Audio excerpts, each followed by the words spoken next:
पुराने ज़माने में लड़कियों को पढ़ाने का रिवाज नहीं था। घर पर इन्हें जो तालीम सिखा दिया जाता इसी को काफ़ी समझा जाता था। लड़कों को स्कूल में पढ़ने की इजाज़त थी लेकिन लड़कियों को नहीं। महात्मा ज्योतिबा फुले 1827 में पूना में पैदा हुए थे।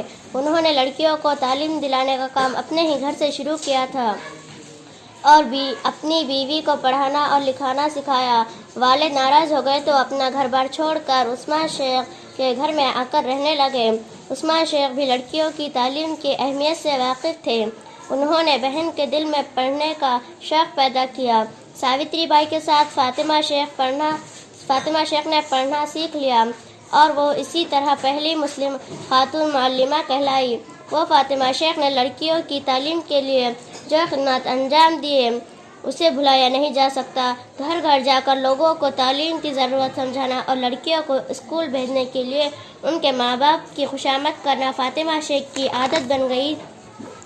आखिर इनकी मेहनत ने असर दिखाया। लोगों ने लड़कियों को स्कूल में भेजना शुरू किया। इतना कहकर मैं अपनी तकरीर एक शेर पर ख़त्म करना चाहती हूँ। तू बना सकता है हर गाम पे एक ताज महल, तू बना सकता है हर गाम पे एक ताज महल। अज़्म तामीर तू कर मुश्किल तामीर ना देख, अज़्म तामीर तू कर मुश्किल तामीर ना देख।